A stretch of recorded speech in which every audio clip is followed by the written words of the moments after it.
The universe is held together by a cosmic secret. For all the stars and galaxies we see, they are merely the glittering surface of a much deeper reality. Over 95% of everything that exists is made of stuff we cannot see, touch, or even directly detect. We call these shadowy components dark matter and dark energy. They are the greatest puzzles in modern science, the invisible architects and the hidden engine of our entire cosmos. By the end of this journey, you will understand the 30 most profound mysteries surrounding these forces, from ghostly halos that bind galaxies to the repulsive energy tearing space itself apart. We will see why the spin of a distant galaxy defies all logic, and how the fate of everything depends on a vacuum we do not understand. What does it mean to live in a universe where almost everything is unknown? Our story begins not in deep space, but in a California observatory nearly a century ago. An astronomer named Fritz Zwicky was studying a massive group of galaxies called the Coma Cluster. He measured how fast these galaxies were whirling around the cluster's center. What he found was impossible. The speeds were staggering, far too fast for the gravity of all the visible stars and gas to hold them together. According to the laws of physics as he knew them, this entire cluster should have flown apart long ago. It was as if the galaxies were glued in place by something unseen. Zwicky called this missing ingredient Dunkel Materie, or dark matter. His colleagues largely dismissed the idea, but the evidence refused to disappear. The mystery only deepened decades later with a discovery closer to home. When astronomers measured how stars orbit within a single galaxy, like our own Milky Way or our neighbor Andromeda, they expected a simple pattern. Think of our solar system. The inner planets like Mercury and Venus orbit the Sun blisteringly fast, while the outer worlds like Neptune move in a slow, stately procession. Gravity weakens with distance, so objects farther from the center should move slower. This is what Newton's laws demand, but when they plotted the speeds of stars at different distances from a galaxy's core, the graph did not fall. It stayed flat. A star on the outer edge of a spiral arm was hurtling around just as fast as a star near the bright center. The only way this could happen is if the galaxy was embedded in a vast, invisible sphere of matter, a ghostly halo extending far beyond the visible starlight. This halo provides the extra gravitational pull to keep those outer stars from flying off into the void. Without it, our galaxy and every galaxy like it would simply unravel. This was the first solid clue that we are living inside a cosmic phantom, a universe where what we see is merely the decoration on a hidden structure. The evidence for this invisible scaffolding would soon become visible in the most unexpected way, through a cosmic illusion predicted by Einstein himself. He theorized that mass warps the very fabric of space and time, and that light traveling through this warped space would bend its path. A massive object like a galaxy cluster could act as a cosmic magnifying glass, distorting and stretching the light from galaxies far behind it. This is gravitational lensing. When astronomers pointed their telescopes at these immense clusters, they saw not just the cluster's own galaxies, but strange, elongated arcs of light smeared across the sky. These were the distorted, ghostly images of background galaxies, their light twisted and bent as it passed through the cluster's immense gravitational field. By measuring how severely the light was bent, scientists could calculate the total mass of the cluster causing the distortion. The result was always the same. The mass needed to create such dramatic lensing was many times greater than the mass of all the stars and glowing gas they could see. It was a direct map of the invisible, a picture of dark matter's gravity painted in bent starlight. Perhaps the most stunning proof came from a cosmic collision known as the Bullet Cluster. Here, two gigantic galaxy clusters slammed into each other at unimaginable speeds. Using different telescopes, astronomers could see three separate components: The first was the visible galaxies themselves, which, like swarms of bees, passed right through one another because the spaces between stars are so vast. The second was clouds of superheated gas detected by X-ray telescopes. This gas, however, behaved like a fluid. It collided, slowed down, and got stuck in the middle of the merger. But the third map, created by measuring the gravitational lensing, told a different story. The peak of the mass, the true gravitational core of the system, was not with the stalled gas in the center. It was located far out ahead with the galaxies. This meant the majority of the mass, the dark matter, had sailed right through the collision unaffected. It behaved as if it were made of particles that simply do not interact with each other or with normal matter in any way except through gravity. The bullet cluster provided a breathtaking snapshot, separating the visible universe from the dark one. It showed us that dark matter is not just an idea. It is a physical substance with its own location and behavior, sculpting the cosmos from the shadows. This ghostly scaffolding left its fingerprints on the oldest light in the universe. Billions of years before galaxies formed, the cosmos was a seething, opaque soup of particles and energy. Then, about 380,000 years after the Big Bang, it cooled enough for atoms to form, allowing light to travel freely for the first time. That first flash of light has been stretching and cooling ever since, and we can still detect it today as a faint, cold glow in every direction. This is the cosmic microwave background. It is not a uniform hiss of static. When satellites like Planck mapped it with exquisite precision, they revealed a mottled pattern, a tapestry of tiny temperature differences. Some spots are ever so slightly warmer, others ever so slightly cooler. These fluctuations are the seeds of all cosmic structure, the blueprint for everything that would come. But the pattern of these seeds tells a very specific story. In the early universe, ordinary matter, the protons and electrons that make up stars and planets, was tightly coupled to light. This photon baryon fluid created pressure waves, like sound waves ringing through the primordial cosmos. These waves left a series of peaks in the temperature map, like the rings from a stone dropped in a pond. The precise spacing and height of these acoustic peaks are a cosmic barcode, revealing the exact recipe of the universe. The data from Planck and other missions show a perfect match to a model where dark matter makes up about 27% of the cosmos. Why is this so crucial? Because dark matter, unlike ordinary matter, does not interact with light.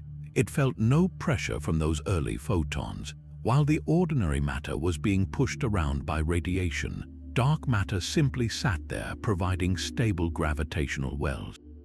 It was the anchor, the silent foundation. Ordinary matter could then fall into these pre-existing dark matter pools, clumping together to eventually form the galaxies and clusters we see today. Without that dark matter scaffolding, the pressure from light would have blown apart those early clumps, and the universe would be a vast, featureless sea of gas. The intricate pattern in that ancient afterglow is not just a relic. It is a direct snapshot of dark matter's gravitational hand, already at work, quietly writing the destiny of the cosmos in its first moments. Yet for all its ghostly silence, this dark matter did more than just wait. It was the universe's master builder, weaving the largest structures imaginable. The blueprint for everything, from the tiniest dwarf galaxy to the vast walls of galaxy clusters, was etched by dark matter's gravity. After the Big Bang, the cosmos was almost perfectly smooth, but not quite. Microscopic quantum fluctuations, tiny ripples in the fabric of reality, were imprinted on everything. In a universe filled only with ordinary matter, these ripples would have struggled to grow. The intense pressure from the searing light of the early universe would have constantly pushed against any clumping, smoothing everything back out. But dark matter changed the game entirely. Because it does not interact with light, it felt no pressure. It was immune to that radiant pushback. Guided only by gravity, these dark matter particles, moving relatively slowly, began to pool together. They coalesced around those initial quantum seeds, forming ever-growing gravitational wells in the darkness. We call this cold dark matter, and its sluggish nature was its greatest strength. It could clump together efficiently, forming a vast, invisible network of filaments and knots long before the first star ever ignited. Think of it like this. Imagine building a cathedral. First, you erect a complex scaffold, a framework of metal pipes that defines the entire shape and structure. That scaffold is dark matter. Only after it is firmly in place do you begin to fill in the walls with brick and glass, the beautiful, visible elements. That is ordinary matter. The gravity from the dark matter scaffold pulled the clouds of hydrogen and helium gas into its web. The gas flowed along the invisible filaments, pooling at the intersections where the dark matter was densest. There it cooled, condensed, and finally ignited into the first galaxies. This process gave rise to the cosmic web, the magnificent large-scale structure of the universe we see today, a sponge-like network of galaxy clusters connected by long threads with immense voids in between. We can witness this through supercomputer simulations that model the evolution of the universe over billions of years. They start with a nearly smooth distribution of dark matter particles based on the patterns seen in the cosmic microwave background. Then they let gravity do its work. What unfolds is breathtaking. A delicate cosmic fog condenses into an intricate, three-dimensional spiderweb, a fractal tapestry of matter. The simulations show bright nodes of light representing galaxies and clusters strung along faint, interconnected strands. This is the dark matter skeleton made visible through the glow of the stars that formed within it. Without this dark framework, the universe would look profoundly alien. Structures would have formed much later, if at all. Galaxies would be rare, isolated, and misshapen, lacking the grand, organized spirals and majestic clusters we observe. The cosmic web would be a faint, tattered remnant. The fact that we live in a universe so richly structured, so full of galaxies, is direct testimony to the silent, patient work of dark matter, gathering in the dark to build a home for the light. But if dark matter is truly this foundational substance, a question becomes unavoidable. What is it actually made of? We have mapped its gravity, seen its cosmic architecture, but we have never touched a single particle of it. Its identity remains the deepest mystery of all. For decades, physicists have searched their catalogues of known particles, from the familiar protons and electrons to the more exotic quarks and neutrinos. Nothing fits. Dark matter cannot be any ordinary stuff, because if it were, we would see it shining, absorbing, or reflecting light. It must be something entirely new, a particle born from physics beyond our current understanding. The most prominent candidate has a name that sounds like it's from a science fiction novel, the Weakly Interacting Massive Particle, or WIMP. Theorists love WIMP because they elegantly solve two puzzles at once. In the early, searingly hot universe, countless new particles would have been created and annihilated in collisions. Calculations show that a stable particle with a mass about 100 times that of a proton, and which interacts only through gravity and the weak nuclear force, the force behind certain types of radioactive decay, would naturally freeze out of that hot soup in just the right abundance to account for all the dark matter we see today. It is a cosmic coincidence so perfect it feels like a clue. A WIMP would be the ultimate ghost, massive enough for its gravity to matter, yet so aloof it could pass through the entire Earth without ever bumping into a single atom. But WIMP are not the only suspects. Another compelling candidate is the axion, a hypothetical particle billions of times lighter than an electron, conceived to solve a different puzzle in particle physics. Axions would be more like a pervasive quantum fog than discrete particles, and their conversion into photons in strong magnetic fields might one day allow us to detect them. There is also the sterile neutrino, a heavier, right-handed cousin of the familiar neutrino that would not even feel the weak force, making it even more elusive. And we must not forget the possibility that dark matter is made of familiar matter in an invisible form. These are the macho or massive astrophysical compact halo objects like rogue planets, brown dwarfs, or black holes that simply do not glow. However, meticulous surveys scanning for the telltale gravitational lensing of background stars by such objects have largely ruled them out as the primary component. They exist, but there are not nearly enough of them to account for the immense gravitational pull we measure, so the hunt focuses on the elusive WIMP.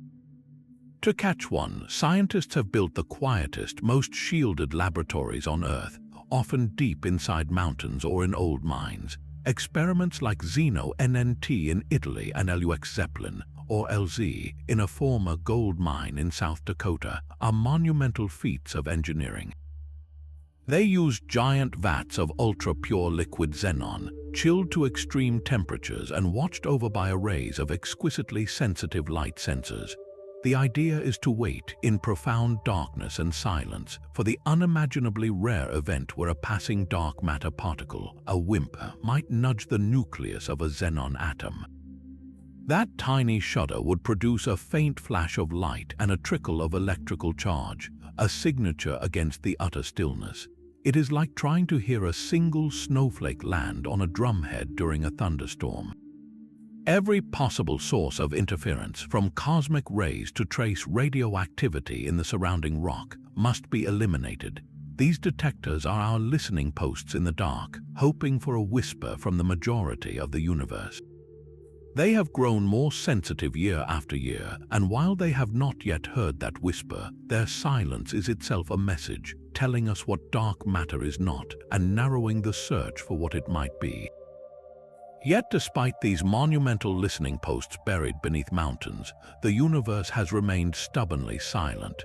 Not a single unambiguous ping from a weakly interacting massive particle has ever been recorded. Decades of increasingly sensitive experiments, from the early days of detectors in an Italian mountain to the current generation of multi-ton liquid xenon vats, have all returned the same result. Nothing. This profound and persistent silence is not a failure of science, but a growing mystery in its own right. It is a crisis of non-detection that is reshaping the entire hunt. The simplest, most elegant WIMP models, the ones that fit so perfectly with our theories of the early universe, are being ruled out one by one. So what does this deafening quiet mean?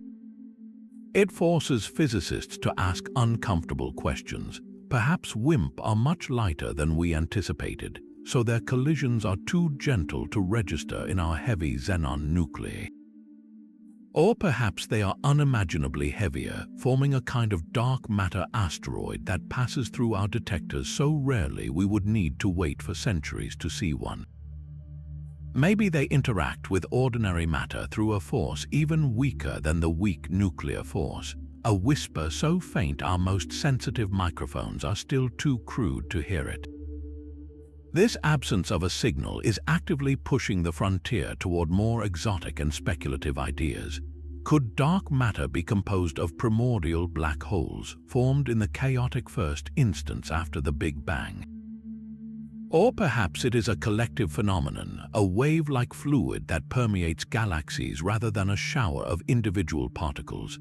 Some theories even suggest dark matter might have a complex internal structure, with its own forces and particles forming a hidden dark sector that parallels our own, interacting with us only through gravity. This is the thrilling, frustrating reality of cutting-edge science. Every empty result closes a door, but in doing so, it forces us to imagine new corridors to build stranger and more sensitive detectors. The scientists in their clean rooms, calibrating arrays of light sensors and purifying tons of liquid xenon to a clarity beyond that of the purest water, are not just technicians. They are explorers mapping an invisible continent by patiently listening to the empty spaces on their maps, knowing that the silence itself is the most important clue we have. The very silence of our detectors echoes in the cosmos itself, revealing a new layer of the mystery. Our most sophisticated supercomputer simulations, like the Via Lactea and Aquarius projects, do not just predict a smooth dark matter halo around our galaxy. They paint a far more intricate picture. When you run the math of cold dark matter forward over billions of years, gravity does not create a simple, fluffy cloud. It sculpts a complex fractal structure. A vast primary halo forms, yes, but within it, thousands upon thousands of smaller clumps of dark matter should survive. These are subhalos, the cosmic equivalents of lumps in a thick batter, remnants of the first structures to ever coalesce in the universe. According to the simulations, our Milky Way should be swimming with them, a grand monarch attended by a vast retinue of dark matter satellites. And here lies the glaring contradiction. We should see the visible evidence of these subhalos as small, faint satellite galaxies orbiting our own. But when astronomers conduct deep sky surveys counting the dwarf galaxies around the Milky Way, the numbers do not match. We find dozens, perhaps a few hundred at most, not the many thousands the simulations predict. This glaring mismatch is called the missing satellites problem, and it has haunted cosmologists for over 2 decades. It is as if we predicted a bustling city based on the blueprint, but when we arrived, we found only a quiet village. So where did all the satellites go? One compelling answer is that they are not missing at all. They are right where the simulations said they would be, but they are utterly dark. The smallest subhalos, those with the least mass, may simply have never gathered enough ordinary gas to ignite a single star. Their gravitational pull was too weak to overcome the energetic winds from the first supernova, which could have blown all the star-forming gas right out of these tiny potential galaxies. They would be pure dark matter ghosts, invisible to our telescopes, detectable only by the subtle way their gravity might distort the light of more distant stars, a method we are only now beginning to master. Another possibility strikes at our assumptions about the universe's earliest conditions. Perhaps small-scale structure was suppressed somehow, meaning there were far fewer tiny density fluctuations to begin with.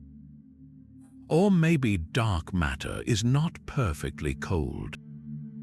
If it was slightly warm, moving with a bit more speed in the early universe, its particles would have washed out the smallest clumps, preventing them from ever forming. This would mean the very foundation of our cosmic web is smoother than we thought, solving the satellite problem but creating new questions about how the first galaxies got their start. The search for these phantom satellites continues, a meticulous game of cosmic hide and seek. Every new, ultra-faint dwarf galaxy discovered at the edge of our galactic frontier is a clue, but the grand population predicted by the pristine simulations remains just out of sight, a silent majority in the dark halo that cradles our starry home. But the missing satellites are only half of the simulation's rebellion. The largest predicted subhalos present an even more puzzling contradiction. These are not the tiny, starless ghosts we just discussed. According to the cold dark matter model, the Milky Way should host a number of truly massive subhalos, each containing enough dark matter to exert a formidable gravitational pull. They are so dense and vast that their gravity should have easily overcome any early cosmic winds. Ordinary hydrogen and helium gas should have flowed into these deep gravitational wells, cooled, condensed, and ignited into brilliant bursts of starlight. In the language of the simulations, these subhalos are too big to fail. They possess all the right conditions to become bright, prominent satellite galaxies, easily visible in our sky. Yet when we look, we find something deeply unsettling. The actual dwarf galaxies we observe orbiting the Milky Way, like the Large Magellanic Cloud or the Sagittarius Dwarf, are far fainter than they should be if they lived inside these predicted colossal halos.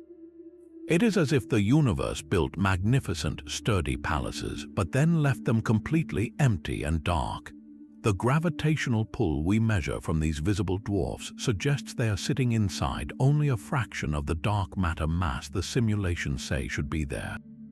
So where is the rest of the palace? This is the too big to fail problem, and it strikes at the very heart of our understanding of dark matter's nature.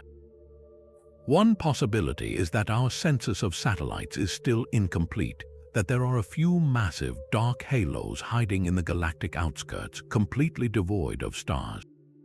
But that seems increasingly unlikely as our surveys grow more comprehensive. The more compelling explanation may be that we have misunderstood the substance itself. What if dark matter is not perfectly cold?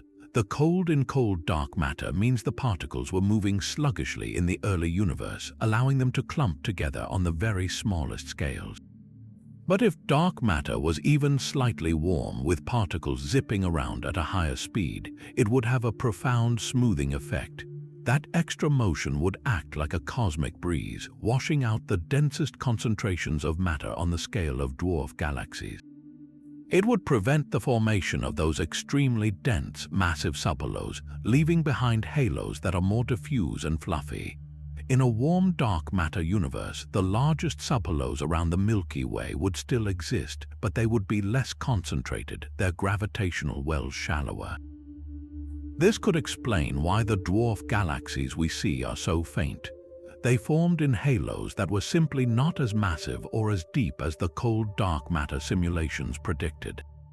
The gas that fell in had less gravity to contend with, making it easier for supernova explosions or other feedback to blow it away before too many stars could form. The too big to fail problem, then, is not just a glitch in a computer code. It is a potential fingerprint, a clue etched into the faint glow of our smallest galactic neighbors, suggesting the dominant matter in the cosmos might have a bit more heat and a bit more motion than we ever imagined. These faint, wispy clouds of stars orbiting our galaxy are not cosmic afterthoughts. They are fortresses of shadow. Dwarf spheroidal galaxies, like the Fornax or Draco systems, contain only a few million ancient, dim stars lost in the vastness of the Milky Way's halo. Yet their true nature is revealed not by their faint glow, but by the frantic motion of those stars. Astronomers measure this by carefully observing the light from each star, looking for tiny shifts in its color caused by the Doppler effect. If a star is moving toward us, its light is squeezed, shifting slightly blue. If it is moving away, the light is stretched, shifting red.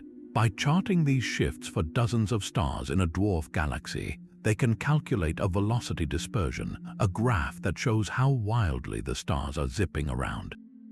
The results are astonishing. The stars in these dwarfs are moving at tremendous, chaotic speeds, far too fast to be held together by the puny gravitational pull of the visible stars alone. The only explanation is that each of these faint smudges of light is drowning in an immense sea of dark matter. Their mass-to-light ratios are the highest ever measured. In some cases, for every single ounce of light-producing star, there are thousands of ounces of invisible dark matter. This makes them pristine laboratories, places where the dark matter signal is not drowned out by the brilliant glare of normal matter. They are the cleanest windows we have into the behavior of the shadow substance itself, and what we see through that window is deeply puzzling. According to the most successful cold dark matter simulations, the density of dark matter should rise steeply, inexorably, toward the very center of a galaxy. This predicted profile is called a cusp. Imagine a mountain with a sharply pointed peak. The dark matter should be most densely packed right at the galactic core. But when astronomers map the dark matter in several dwarf spheroidals by tracing the motions of their stars, they find something different. The central density appears flatter, like a mountain with a rounded plateau-like top. This is called a core. The data suggests the dark matter density rises, then levels off, refusing to spike at the center. How could this be? One provocative idea is that dark matter might not be completely non-interacting. Perhaps dark matter particles can bump into each other, exchanging energy in ways that smooth out the central cusp into a gentler core over billions of years. It is a faint whisper of a possibility that the dominant matter in the universe has a hidden, complex life of its own. The core versus cusp controversy remains one of the hottest debates in astrophysics, a tug-of-war between the pristine predictions of our simulations and the stubborn, whispered testimony of stars dancing in the darkest places we know. The ancient whispers of dwarf galaxies are one thing, but the James Webb Space Telescope has now shown us the cosmic rulebook might be wrong from the very first chapter. Peering back over 13 billion years to a time when the universe was a mere 5% of its current age, Webb has captured something that should not exist. There, glowing in the infrared, are not just infant galaxies but colossal, fully formed cosmic cities. These are not the blobby, chaotic mergers we expected from the universe's toddler years. They are stunningly massive disk galaxies with elegant spiral structures and orderly rotation, looking as if they have had billions of years to settle down. The problem is, they have not. They existed when the cosmos was only a few 100 million years old. For such immense structures to form so quickly and to rotate with such serene stability, they must have been cradled from birth. The only cradle strong enough is a massive, mature halo of dark matter. Their rotation curves, the signature of dark matter's gravitational embrace, appear to have been in place almost immediately. This shatters a fundamental assumption of our standard timeline. We thought structure grew hierarchically. Tiny dark matter clumps merged over eons to build larger halos, which then slowly pulled in gas to form stars and galaxies. But Webb's images suggest the universe skipped steps. Massive dark matter halos and the elegant galaxies within them assembled at a breakneck pace far earlier than any simulation predicted.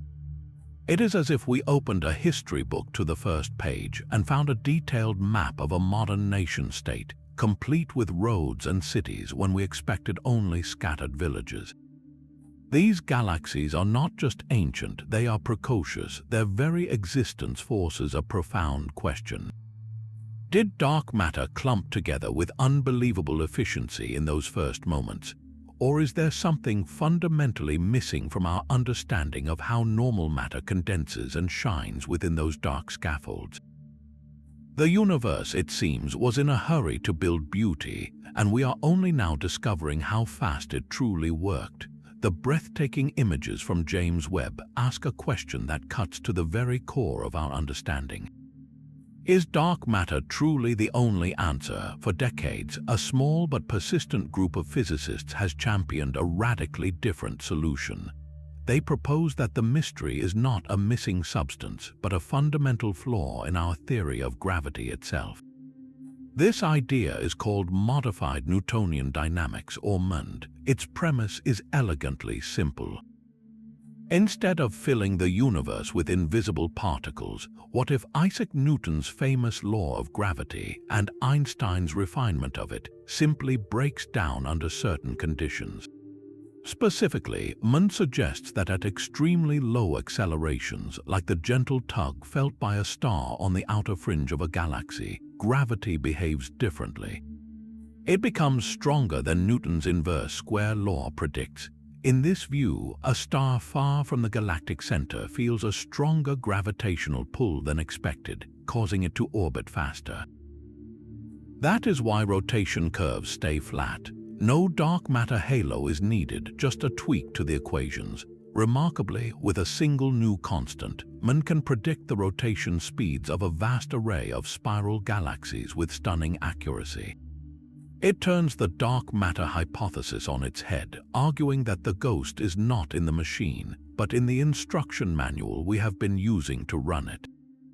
This is not a minor adjustment, it is a philosophical earthquake. For 3 centuries, from Newton to Einstein, we have believed the laws of physics are universal, unchanging from Earth to the edge of the cosmos. MND suggests they are context-dependent, that gravity has a gentler, more complex personality in the lonely outskirts of galaxies. It asks us to consider a profound possibility. Perhaps we are not surrounded by an invisible ocean of matter. Perhaps we have simply been misreading the tide. The elegance of MND in explaining galaxy rotations is undeniable, but the universe is a demanding examiner. When we take this modified gravity out of the comfortable realm of spiral galaxies and test it against the full suite of cosmic evidence, it begins to falter. The most glaring failure is with galaxy clusters. Remember the bullet cluster where the gravitational mass mapped by lensing was separated from the visible gas? WIMP in its pure form cannot explain that. The gravity needed to bend that light so severely is anchored to the locations of the visible galaxies, but in the bullet cluster, the mass is clearly in the wrong place. Proponents have tried to add a form of hot dark matter like neutrinos to WIMP to account for this, but it feels like patching one mystery with another. An even greater challenge comes from the cosmic microwave background. The intricate pattern of hot and cold spots in that ancient light is a precise record of how matter clumped in the early universe. The standard model of cosmology, with its dark matter and dark energy, fits this pattern like a key in a lock. A universe governed purely by WIMP would have produced a dramatically different pattern, one that does not match what we observe. To align with the data, WIMP would need to incorporate many of the same elements like dark energy and perhaps some form of dark matter, blurring its elegant, revolutionary premise. So we are left with a stark choice, a fundamental fork in the road of understanding. Do we inhabit a universe where 95% of reality is made of substances alien to our senses? Or do we live in a cosmos where our most cherished law, gravity, is not a constant truth but a shifting rule? The evidence for now seems to favor the dark, silent majority, yet the very existence of WIMP is a vital reminder. Science progresses not by worshipping theories, but by relentlessly testing them against the cold, hard light of the cosmos. The mystery persists not because we lack ideas, but because the universe is generous with its puzzles, offering clues that point in seemingly opposite directions. For decades, this cosmic tug-of-war defined our ultimate fate. The Big Bang sent everything flying apart, a grand explosion of space itself. Yet gravity, the great attractor, works tirelessly to pull everything back together. In this cosmic struggle, dark matter was the heavyweight champion on gravity's team. Every single invisible particle added its own tiny gravitational pull, a collective force acting as a cosmic brake, relentlessly trying to slow the universe's expansion. The ultimate destiny of everything, every galaxy, every star, every atom hinged on a simple calculation. How much dark matter was out there? How strong was this brake? Scientists framed it as a question of density. Think of throwing a ball straight up into the air. The strength of Earth's gravity determines its fate. Throw it too softly and it falls back quickly. Throw it with incredible force and it might escape Earth's grip entirely, sailing into space forever. The expanding universe was that ball. Dark matter's gravity was the pull of the planet. If the density of dark matter was high enough, its collective gravity would eventually overcome the initial momentum of the Big Bang. The expansion would slow to a stop, then reverse. Galaxies would begin rushing toward each other, space would contract, and everything would collapse in a fiery, catastrophic end known as the Big Crunch. If the density was too low, gravity's grip would be too weak. The expansion would continue forever, slowing but never stopping, leading to a cold, dark, and lonely future where galaxies faded into isolated oblivion. And there was a perfect, razor's edge balance in between, a critical density where the expansion would slow asymptotically towards zero, never quite collapsing but never truly escaping. This was the great cosmological question for most of the 20th century. By measuring how fast the universe was expanding and by carefully weighing the cosmos through the gravity of galaxies and clusters, we could, in theory, weigh the dark matter and learn our fate. The answer, when it finally came, was not just surprising, it was utterly bewildering. The brake was not working at all. The universe was not slowing down. It was speeding up. In 1998, two independent teams of astronomers made a discovery so shocking it would redefine reality and earn them the Nobel Prize. They were not looking for a new force, they were simply trying to measure the cosmic break, the deceleration caused by dark matter's gravity. Their tool was a specific kind of stellar explosion, a Type 1 supernova. These are not ordinary star deaths. They occur in binary systems where a dense white dwarf star steals material from a companion. Once it reaches a critical mass about 1.4 times that of our Sun, it undergoes a runaway thermonuclear explosion. The beauty of these events is their consistency. Because the trigger mass is always the same, the peak brightness is always nearly identical. This makes them perfect standard candles. You know how bright the explosion truly is, so by measuring how dim it appears from Earth, you can calculate its exact distance with incredible precision.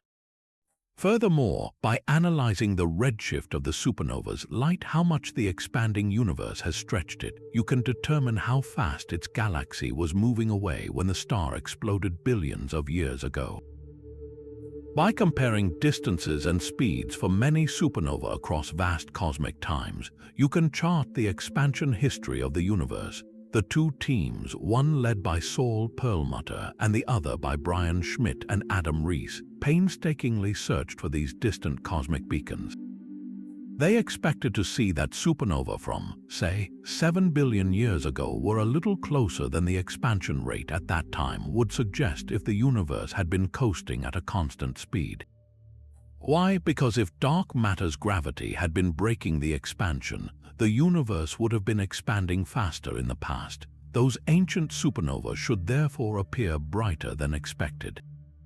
The data came in, the teams calibrated their instruments, subtracted the noise, and plotted the points. The graph did not curve the way they anticipated.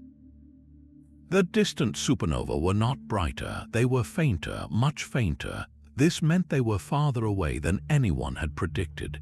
For a galaxy to be that far away, given its measured redshift, it must have been moving slower in the past. The expansion of the universe was not slowing down at all. It was accelerating. The cosmic brake had failed. Instead, someone had stepped on a cosmic accelerator. The implication was staggering. Something was actively working against gravity, pushing galaxies apart with ever-increasing force. This mysterious, repulsive influence was dubbed dark energy. Overnight, our cosmic inventory was rewritten. Dark matter, the invisible scaffolding, made up about 27% of the cosmos. Ordinary matter, everything we see and are, a mere 5%. The remaining 68%, the dominant force shaping the destiny of everything, was this strange, smooth energy woven into the fabric of space itself, causing it to stretch at an ever-quickening pace. The universe was not just expanding, it was running away from itself, driven by a shadow in the vacuum. That cosmic accelerator has a name, and it comes with one of the most famous regrets in the history of science. Decades before those supernovae revealed an accelerating universe, Albert Einstein had already conjured the idea. When he applied his new theory of general relativity to the cosmos as a whole in 1917, he faced a problem. His equations described a dynamic universe, one that should either be expanding or contracting. But the astronomical consensus of his time insisted the universe was static, eternal, and unchanging. To force his beautiful equations to match this incorrect assumption, Einstein introduced a fudge factor. He called it the cosmological constant, represented by the Greek letter lambda.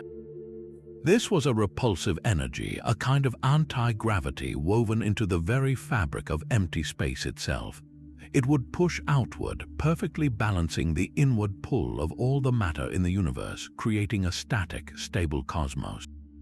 Later, when Edwin Hubble discovered the universe was indeed expanding, Einstein famously called the cosmological constant his greatest blunder, and he discarded it. Yet the discovery of dark energy in 1998 did something extraordinary. It pulled Einstein's discarded idea out of the trash and placed it at the very center of modern cosmology. It turns out his blunder was a stroke of genius, a prediction decades ahead of its time. Today, the leading candidate for dark energy is precisely that cosmological constant. Think of it not as a force but as a property of the vacuum. Empty space, according to quantum physics, is not truly empty. It is a seething, bubbling foam of virtual particles popping in and out of existence. This quantum jitter is thought to endow every cubic centimeter of nothingness with a tiny, intrinsic energy. This is the cosmological constant, and because it is a property of space itself, as the universe expands and more space comes into being, more of this repulsive energy appears. This leads to a runaway effect. The more space there is, the more repulsive energy there is, which pushes space to expand faster, creating even more space and energy. It is a self-feeding cycle that perfectly explains the accelerating expansion we observe. This simple idea, a constant energy density for the vacuum, fits the supernova data, the cosmic microwave background, and the large-scale structure of the universe with breathtaking precision. Together with cold dark matter, it forms the lambda-cdm-model, the triumphant standard model of cosmology that describes our universe from its first moments to its present state. But this triumph comes with a mystery so profound it humbles every physicist who confronts it. We can attempt to calculate what the value of the cosmological constant should be based on our theories of quantum mechanics. When we do, the answer is absurd. The theoretical prediction is about 120 orders of magnitude. That is a 1 followed by 120 zeros larger than the tiny, gentle value we actually observe. This is not just a little off, it is the single worst prediction in the entire history of science. If the cosmological constant were anywhere near its theoretical size, the repulsive force would have been so immense in the early universe that it would have ripped apart every atom, every nucleus before they could even form. Stars, galaxies, and life would have been impossible. Our universe exists in a razor-thin window with a cosmological constant so infinitesimally small, yet crucially not zero. Why, what cosmic fine-tuning, what unknown principle of physics cancels out almost all of this vacuum energy, leaving behind the faintest whisper that now governs the fate of everything? We have no answer. The cosmological constant is both our best explanation for dark energy and a glaring sign that our deepest theories of the very large and the very small are missing a fundamental connection. Yet this whisper from the vacuum presents us with a new, deeper question. Is dark energy truly constant, or could it be something that changes over time, a dynamic force with a life of its own? The cosmological constant is a simple, elegant answer. It says the repulsive energy of empty space is a fixed property of the universe, unchanging from the Big Bang to the far future. But physicists are natural skeptics of simplicity. They have proposed an alternative idea with a name that sounds like an ancient secret, quintessence.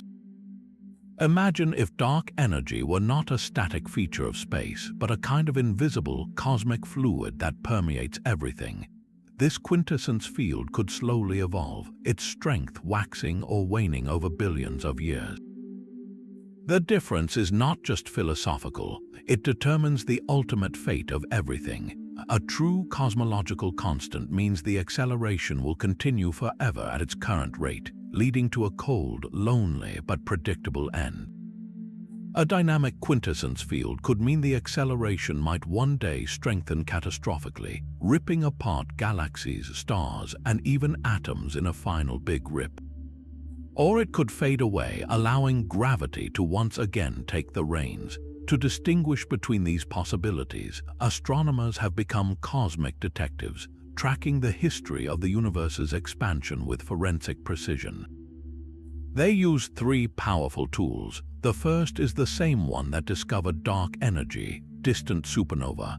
By finding these standard candles at even greater distances, we can measure how fast the universe was accelerating at different epochs in the past. The second tool is called Baryon acoustic oscillations. Remember the sound waves that left their imprint on the cosmic microwave background? Those frozen ripples also set a preferred scale for how galaxies are clustered. By measuring the statistical distribution of millions of galaxies across the sky, we can use this standard ruler to gauge how much the universe has stretched at various points in its history. The third method is weak gravitational lensing. By observing how the shapes of billions of distant galaxies are subtly distorted by the gravitational pull of all the matter, both dark and normal, along our line of sight, we can map the growth of cosmic structure over time. The rate at which clusters and filaments form is directly fought by the repulsive push of dark energy. All of these measurements funnel into a single, crucial number known as the equation of state parameter, represented by the letter W. This number tells us the relationship between the pressure and density of dark energy. For a pure cosmological constant, the value is exactly -1.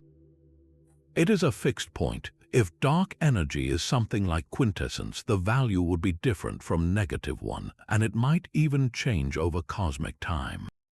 This is where the mystery deepens. After decades of observation with the most powerful telescopes on Earth and in space, the measured value of W is incredibly, tantalizingly close to -1. The data from supernova, from galaxy surveys, and from the cosmic microwave background all align, painting a picture consistent with Einstein's simple cosmological constant. It is a triumph of the standard model, but science lives in the error bars, the tiny uncertainties around that measurement. Current results are consistent with -1, but they do not yet rule out a value like -0.95 or -1.05. These slight deviations would point toward a dynamic quintessence. The next generation of observatories like the Vera C. Rubin Observatory and the Nancy Grace Roman Space Telescope are being built with one primary goal: to shrink those error bars to a sliver. They will map billions of galaxies and discover millions of supernova, creating a movie of the universe's expansion with unprecedented detail.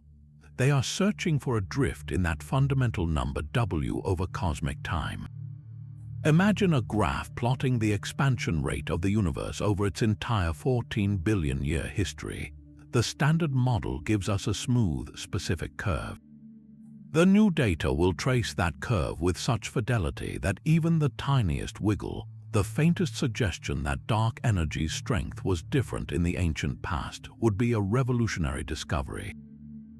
It would mean the dominant component of our universe is not a feature of space, but an actor in the cosmic story with its own narrative arc. For now, the cosmological constant holds. But the universe has surprised us before, and the most precise measurements ever taken are just on the horizon, waiting to see if the whisper in the vacuum is truly constant, or if it has a story to tell. This fine-tuning of the vacuum energy leads to a question so strange it feels like the universe is playing a trick on us. Right now, at this very moment in cosmic history, something deeply improbable is happening. The energy density of dark matter and the energy density of dark energy are almost exactly the same. They are within a single order of magnitude of each other. Think about the sheer scale of time. For nearly the first 10 billion years after the Big Bang, dark matter was the undisputed king. Its gravitational pull shaped everything, slowing the expansion, building the cosmic web. Dark energy existed, but it was a negligible whisper, completely overwhelmed by the density of matter. And in the far future, tens of billions of years from now, the situation will reverse completely. As the universe expands and matter thins out, dark energy's constant density will become utterly dominant. It will be the only game in town, pushing galaxies apart on an irreversible, lonely journey. The era where these two titans are roughly equal in strength is a fleeting sliver of cosmic time, a brief window that just happens to correspond to the moment when intelligent life evolved to notice it. This is the coincidence problem. Why now? It is as if you walked into a movie theater at the precise second the two main characters were shaking hands in the center of the frame, having missed the entire epic battle that came before and the separate destinies that will follow. The odds seem astronomically against us witnessing this balance. One explanation is the anthropic principle, a controversial but compelling idea. It suggests that this coincidence is not an accident but a prerequisite. Perhaps in a universe where dark energy was much stronger earlier, it would have pushed matter apart so violently that galaxies and stars could never have formed. No stars, no planets, no observers. In a universe where dark matter was too weak, structure might not have coalesced at all. We exist, therefore we must live in a universe with parameters that allow for our existence. We are not seeing a lucky break. We are seeing the only kind of break that could produce beings capable of seeing it. This is a philosophical answer, not a physical one. It shifts the question from why are the numbers like this to why is there a universe that allows for numbers like this? Many physicists are deeply unsatisfied with this reasoning. They seek a dynamical answer, a mechanism that links the two dark components. Could dark energy and dark matter be two sides of the same coin? Some theories propose that dark energy is not a constant, but a field that decays into dark matter, or that dark matter particles interact in a way that generates a repulsive force. Perhaps the present balance is not a coincidence, but an inevitable outcome of a deeper, unified physics we have yet to discover. The fact that we find ourselves living in this brief, special moment of cosmic equilibrium is either a staggering piece of luck, a profound philosophical truth, or the biggest clue we have that the two greatest mysteries of the cosmos are secretly one. But this cosmic balancing act is now being challenged by a measurement so precise it has split the scientific community. We call it the Hubble Tension, and it is the most significant crisis in modern cosmology. The problem is deceptively simple. How fast is the universe expanding right now? This rate is called the Hubble constant, and knowing its exact value is the cornerstone for measuring the age, size, and fate of everything. For decades, we have refined two brilliant, independent ways to measure it. The first method looks back to the infant universe. The Planck satellite mapped the cosmic microwave background with exquisite detail. By analyzing the subtle patterns in that ancient light, the size of the sound waves frozen in time, cosmologists can calculate the ingredients of the early cosmos, the amounts of dark matter, dark energy, and ordinary matter. Plugging these numbers into our standard model of cosmology, they can run the cosmic movie forward to predict what the expansion rate should be today. The Planck answer is incredibly precise, about 67.4 kilometers per second per megaparsec. This means for every megaparsec, a distance of about 3.3 million light-years, a galaxy is moving away from us 67.4 kilometers per second faster. The second method measures the universe's present-day expansion directly. Astronomers use the Hubble Space Telescope to observe pulsating stars called Cepheids variables in nearby galaxies.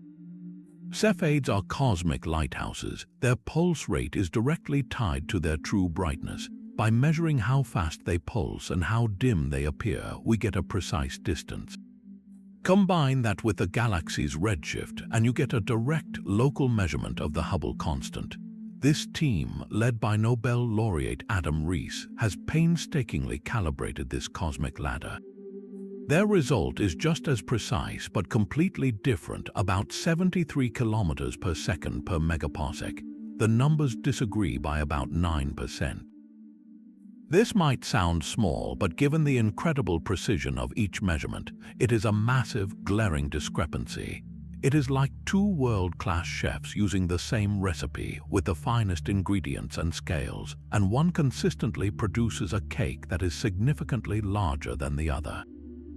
One plot shows a line climbing from the early universe to 67. The other plot, built from nearby stars and supernova, points firmly to 73. They do not meet. This is the Hubble tension. The error bars, those tiny lines representing uncertainty, no longer overlap. This is not a mistake, it is a signal. Something in our standard model is wrong. Perhaps dark energy is not a constant, but evolved in an unexpected way, changing the expansion history. Maybe dark matter has properties we have not accounted for, or neutrinos are stranger than we thought. Some have even proposed the existence of a new, early dark energy that briefly surged and faded in the universe's first moments, subtly altering the starting conditions for Planck's calculation. The debate is intense and personal, with each team checking and rechecking their work, finding no errors, only the stubborn, persistent tension. This is not a failure of science. It is science at its most thrilling, a clear, data-driven crack in our understanding, a doorway that might lead to a revolution in how we see the dark universe. That precise disagreement over the Hubble constant is not just a number on a page. It is a countdown clock for the entire cosmic web. Our fate is now written in the repulsive signature of dark energy, and the future it paints is one of profound, irreversible isolation. Picture the grand tapestry we see today, that magnificent network of galaxy clusters connected by gossamer filaments, all set against the deep black of space. Dark energy is the hand that will unravel this tapestry thread by thread. As the expansion of space accelerates, the space between galaxies does not just grow. It stretches at a rate that eventually outruns light itself. A galaxy that is today a faint smudge in our telescopes will, over billions of years, see its light stretch to longer and longer wavelengths. Its light will shift from visible red to invisible infrared, then to microwave, and finally to radio waves so faint they are lost in the cosmic background hiss. One by one, every galaxy beyond our immediate local group will redshift into oblivion. Their light will never reach us again. The evidence for the Big Bang, that primordial afterglow, will be stretched so far it becomes undetectable. For a future astronomer in the Milky Way, born tens of billions of years from now, the universe will look utterly different.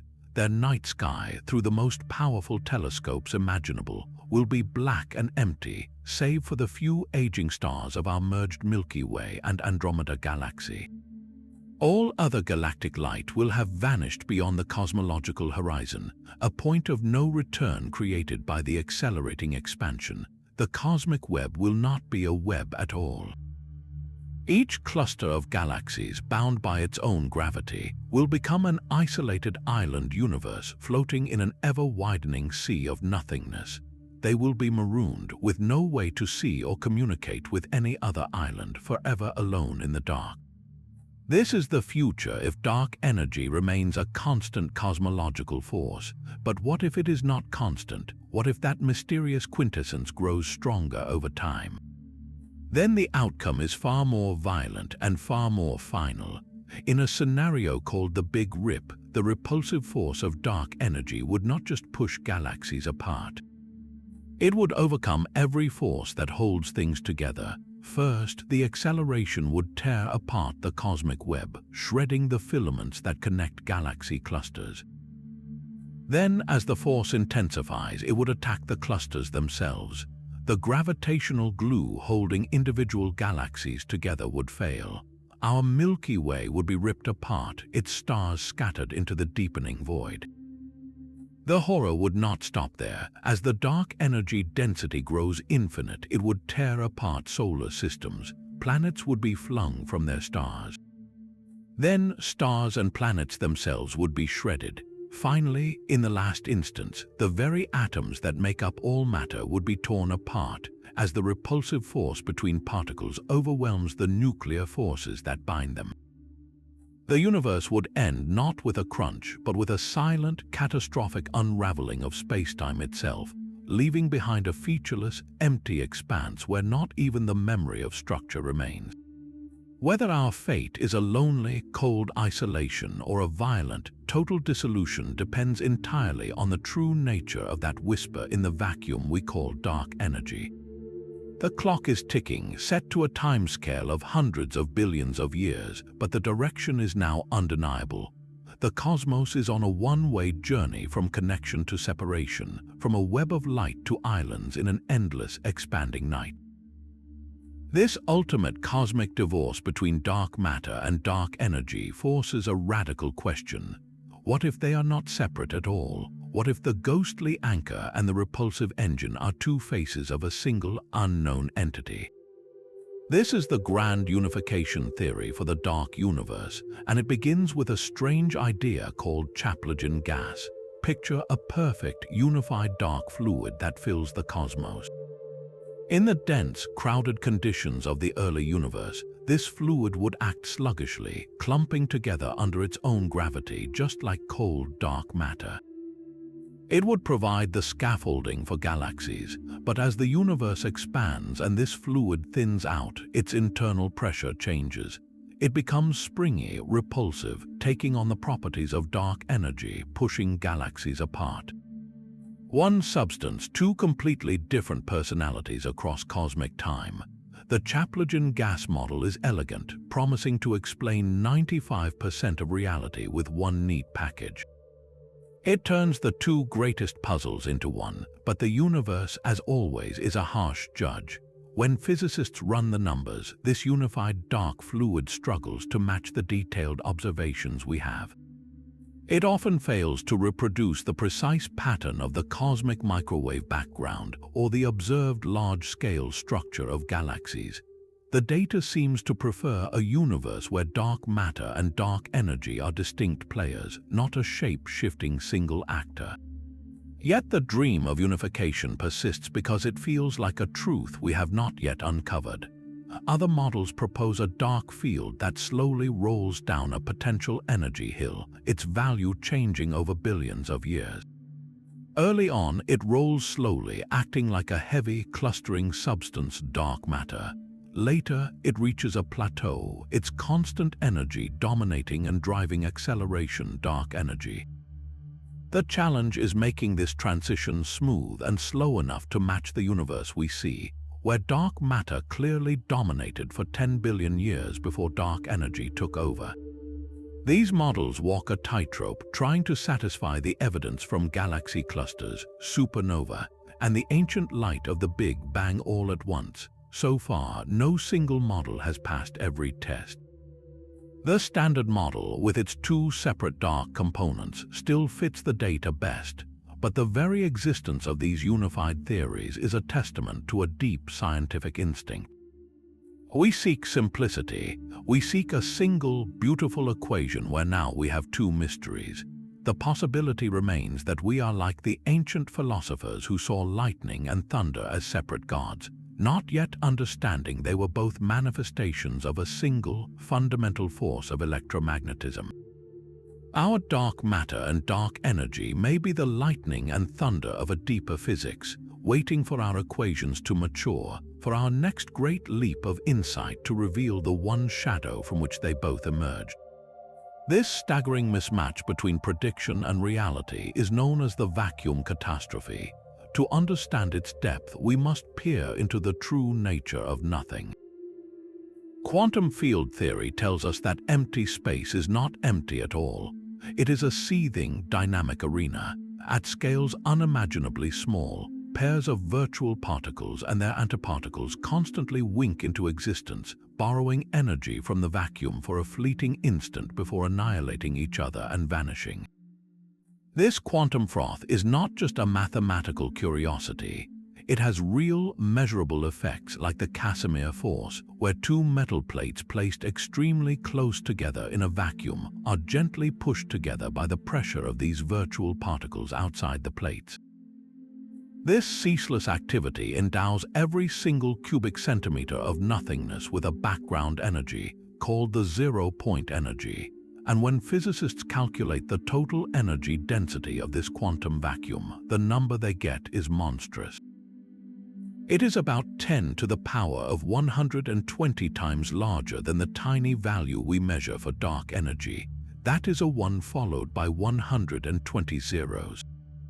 It is an energy so vast it would have curved the fabric of space-time into a knot instantly after the Big Bang, preventing the formation of anything at all. Our universe, quite simply, should not exist, yet here we are. So what is going on? One possibility is that our understanding of gravity is incomplete. General relativity treats the energy of the vacuum as a source of gravity, just like any other form of mass or energy. But perhaps at the quantum level, the vacuum energy simply does not gravitate. Maybe there is a principle, a symmetry we have not yet discovered, that cancels out its gravitational effect almost perfectly, leaving behind only the faintest residue we call dark energy. Another, more unsettling idea is that our theories of the quantum world and the cosmic scale are fundamentally incompatible. They are two different languages describing reality, and they break down when forced to speak to each other about the vacuum. This vacuum catastrophe is not a minor puzzle. It is a screaming siren that our most successful theories are missing a crucial piece.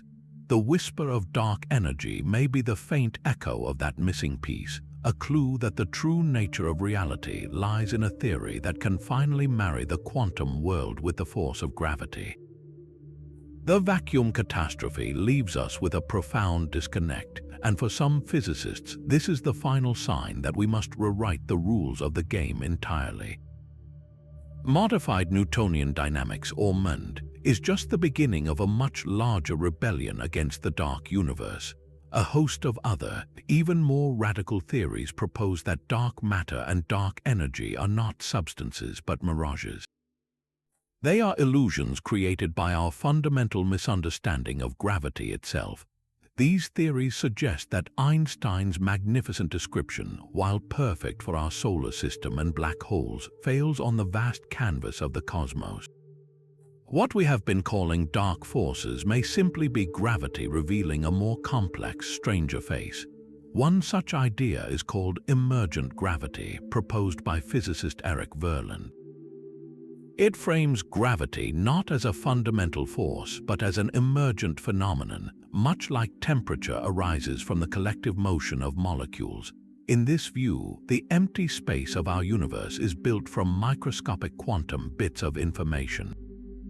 When matter is present, it disrupts this underlying structure, and gravity emerges as a kind of elastic response, a cosmic memory effect.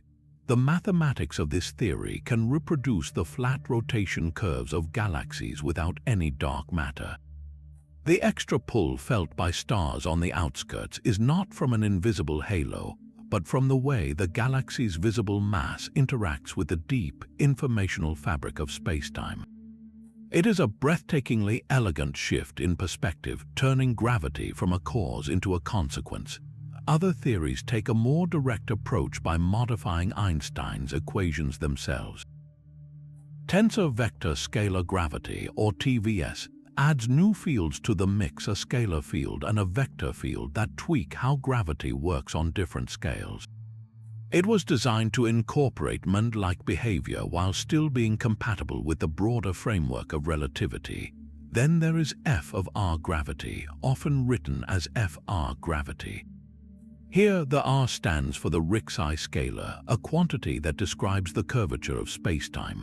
In Einstein's theory, gravity is proportional to R, but in FR theories, gravity becomes a more complex function of this curvature. By choosing the right mathematical function, you can make the equations produce an accelerating expansion of the universe mimicking dark energy, without needing any mysterious energy in the vacuum. The ambition of these theories is monumental. They seek to sweep away two colossal mysteries with a single, revised set of laws. They promise a universe made only of what we see and the space it sits in, governed by a deeper, more unified gravity. Yet ambition meets the hard wall of evidence, and these theories face immense, some would say insurmountable, hurdles. The first and most critical test is right here in our cosmic backyard. Any new theory of gravity must perfectly account for all the exquisitely precise measurements we have within our solar system. It must explain the orbit of Mercury, the bending of starlight by the Sun, and the time dilation measured by GPS satellites. Einstein's general relativity passes every single one of these tests with flying colors. For alternative theories, this is a razor's edge to walk. They must deviate from Einstein just enough to explain galaxy rotations and cosmic acceleration, but not so much that they break what we already know works perfectly. Many stumble here, requiring delicate fine-tuning to avoid contradicting established observations. The challenges only grow larger when we look out across the universe. The detailed blueprint of the cosmic microwave background, with its specific pattern of peaks and troughs, is a fingerprint of the early universe's composition and physics. The standard model of cosmology, with its separate dark matter and dark energy, matches this fingerprint almost exactly. Alternative theories of gravity struggle to reproduce this pattern without, ironically, adding some form of dark matter back into the mix. Then there is the evidence from galaxy clusters and collisions, like the Bullet cluster. The clear separation between the bulk of the gravity and the visible matter is a direct visual blow to theories that attribute gravity solely to what we see. To explain this, modified gravity theories often have to propose complex new fields or particles that, in effect, start to look very much like the dark matter they sought to eliminate. So we stand at a crossroads, looking down two very different paths. One path accepts that the universe is overwhelmingly made of dark, unknown substances. The other insists that our laws of gravity are incomplete. The data, for now, strongly favors the dark path, but the very existence of these brilliant, struggling alternatives is vital. They are the necessary counterweight, the daring thought experiments that pressure the mainstream model to prove itself at every turn. They remind us that the greatest mysteries are not just in the stars, but in the equations we use to describe them. Perhaps the most unsettling question is whether we are trapped inside our own creation. Our entire understanding of the dark universe, from the cosmic web to the fate of galaxies, is built upon a foundation of silicon and code. To test our theories, we do not build new universes in a lab. We build them inside supercomputers. These are the digital universes, monumental simulations with names like Illustris-TNG, Eagle, and Millennium. They are staggering achievements, starting with a near-uniform soup of virtual dark matter particles and ordinary gas, applying the known laws of physics, gravity, hydrodynamics, star formation, and then letting the clock run forward over billions of simulated years. What emerges from this digital Big Bang is breathtakingly familiar.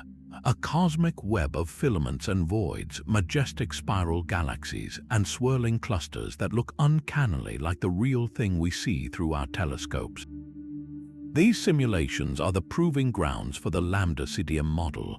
They show us how dark matter halos should grow, how galaxies should spin, and where dwarf satellites should be found. But here lies a profound, almost philosophical mystery.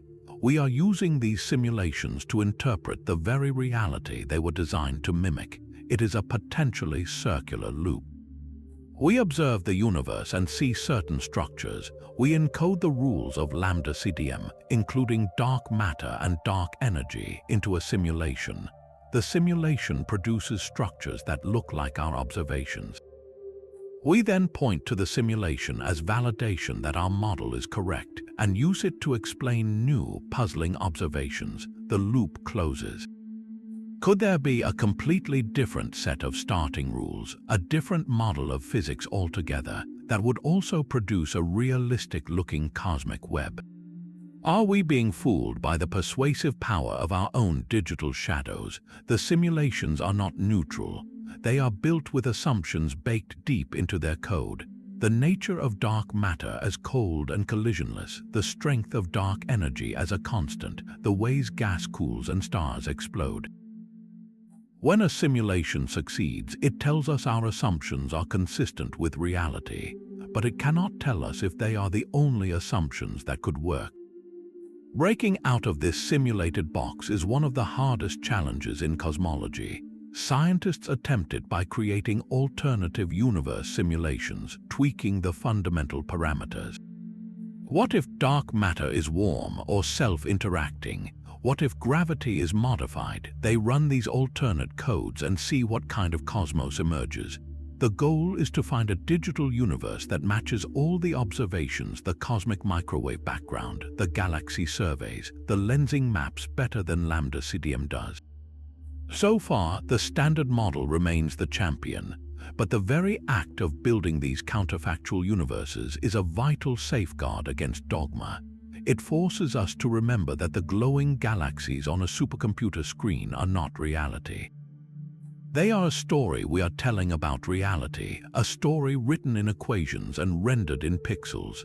Our confidence must be tempered by humility. The simulations are not oracles. They are tools, magnificent and necessary, for exploring the infinite possibilities of a universe whose true rules are still being written in the dark. But if dark matter is not a new particle, what other ancient ghosts could be hiding in the cosmic shadows? One answer is as dark as it gets. Perhaps the missing mass is not made of tiny, elusive particles, but of cosmic traps so deep not even light can escape them. We are talking about black holes, not the stellar mass black holes born from dying stars or the supermassive giants at the centers of galaxies, but something far more ancient and mysterious. These would be primordial black holes, and they could have formed in the chaotic first second of the universe's existence. Picture the cosmos in its infancy, a seething, dense, and turbulent plasma. In such extreme conditions, random fluctuations in density could have been so intense that pockets of space simply collapsed under their own weight, pinching off into black holes. They would not have needed a star to die. They would be birthmarks on the universe itself, fossils from a time before the first atom. This idea is compelling because it requires no new physics beyond Einstein's gravity. The dark matter mystery could be solved with objects we already know exist, just born in a different way, and these primordial black holes could come in a staggering range of sizes. Some might be as small as an asteroid, with the mass of a mountain compressed into a space smaller than an atom. Others could rival the mass of 1,000 suns or even more. For decades, this idea was on the fringe, but a revolutionary discovery brought it roaring back into the spotlight. When the LIGO observatories first detected gravitational waves in 2015, the signal came from the merger of two black holes, each about 30 times the mass of our Sun. That was surprising. Black holes of that mass are not expected to form easily from dying stars in the modern universe. Where did they come from? One tantalizing possibility is that LIGO heard the death spiral of two primordial black holes, ancient relics dancing in the dark for billions of years before finally crashing together. It was a whisper from the abyss that made scientists seriously reconsider if the cosmos could be littered with these primordial traps. The hunt, however, is a process of elimination. If primordial black holes make up all the dark matter, they would be everywhere, including in our galactic neighborhood. Astronomers have searched for them using a technique called microlensing.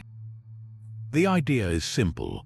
If a primordial black hole passed directly between us and a distant star, its gravity would act as a tiny lens, bending the starlight and causing the star to temporarily brighten. By monitoring millions of stars for these characteristic flashes, surveys have placed tight limits. They have ruled out primordial black holes in a wide range of masses, from about the mass of the Moon up to about 1,000 times the mass of our Sun, as the primary component of dark matter. There simply are not enough of these lensing events to account for the ghostly halos we observe. Other constraints come from the cosmic microwave background. If numerous primordial black holes were evaporating in the early universe via Hawking radiation, or simply heating the surrounding gas through accretion, they would have left a distinct imprint on that ancient light. We do not see that imprint. Furthermore, the very existence of old, dense objects like neutron stars in our galaxy argues against a universe thick with asteroid mass black holes. A primordial black hole passing through a neutron star would devour it from the inside out, causing it to vanish in a flash.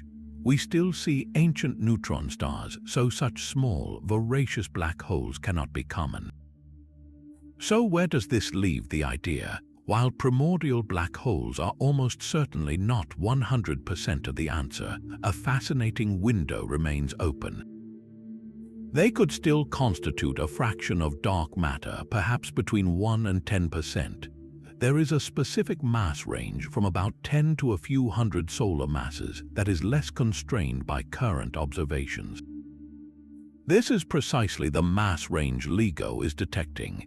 It is possible that the dark matter halo of our galaxy is a mixed salad, a sea of unknown particles, sprinkled with a population of ancient, wandering black holes born in the fire of creation. These silent, dark asteroids and giants would zip unseen through the voids, their only signature the rare, space-time shaking collision that sends ripples across the universe. They are a reminder that the dark universe may not have a single answer, but a chorus of them, some born from the death of stars and others from the violent birth of everything. While black holes offer a dramatic solution, the hunt for a subtler ghost has intensified in quiet laboratories around the world. This candidate is the axion, a particle so light and wave-like it could be the ultimate cosmic chameleon. Its story begins not with missing gravity, but with a profound symmetry in the heart of the atom. Physicists have long been puzzled by the strong nuclear force, the glue that holds atomic nuclei together. This force possesses a curious property.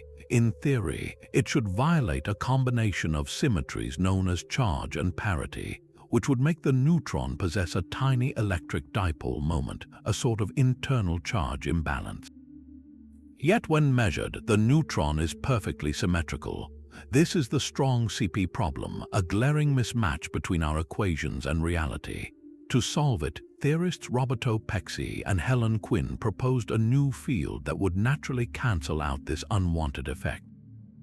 The quantum of this field would be a new particle, the axion. It was an elegant fix for a particle physics puzzle, but it came with an astonishing cosmic side effect. If this axion existed and had a certain mass, calculations showed it would have been produced in staggering abundance in the hot Big Bang. And because it is incredibly light, potentially billions of times lighter than an electron, and doesn't interact with light or matter under normal conditions, it would be completely invisible. In other words, the axion perfectly fits the description of a cold dark matter particle. It is a solution that fell out of the math for one reason, only to solve the greatest mystery in cosmology as a breathtaking bonus. As the search for heavier, weakly interacting massive particles, or WIMP, continues to return empty results, the axion has surged to the forefront. Its ethereal nature offers a way out of the WIMP dilemma. If dark matter is made of axions, it wouldn't be a shower of discrete bullets, but more like a pervasive, sloshing quantum fluid. Trillions of these particles could be passing through your body every second as a coherent wave without a single bump or nudge. This leads to a detection strategy that is the opposite of the massive xenon vats built to catch WIMP. You do not wait for a collision, you try to coax an axion to reveal itself. The key lies in its relationship with magnetism. In the presence of a strong magnetic field, theory predicts that an axion can sometimes spontaneously convert into a photon, a particle of light. It is a metamorphosis from the invisible to the visible. To catch this fleeting transformation, scientists have built extraordinary instruments like the Axion Dark Matter E-experiment, or ADMX. At its heart is a resonant microwave cavity, a kind of high-tech tuning fork for the cosmos. Imagine a large, supercooled metal cylinder placed inside the world's most powerful superconducting magnets. This cavity can be tuned to vibrate at a specific microwave frequency. The idea is that if the local density of dark matter is a sea of axions with a specific mass, they will have a corresponding frequency. By slowly tuning the cavity across millions of possible frequencies, researchers are listening for a faint, pure tone, a telltale spike of microwave photons appearing from nowhere inside the magnet. It is an act of profound patience, scanning the radio dial of the universe one infinitesimal step at a time, hoping to hear the whisper of a particle converting its identity. The hunt for the axion represents a beautiful convergence of thought. A puzzle in the tiny world of quantum chromodynamics may have whispered the answer to the puzzle of the cosmos. We are no longer just listening for bumps in the dark. We are trying to sing the right note to make the darkness sing back. There is another way to listen for the whispers of the dark. Instead of waiting for a particle to bump into our detectors, we can search for the echoes of a ghostly war happening all around us. If dark matter is made of particles that are their own antimatter opposites, then whenever two of them collide, they could annihilate each other in a silent flash of energy. They would vanish, converting their mass into a burst of other particles like gamma rays, neutrinos, or cosmic rays. This is an indirect hunt, a search for the forensic evidence of a crime we cannot see. To do this, we turn our eyes to the sky, but not with ordinary telescopes. We need instruments that see the universe in the language of the most energetic light.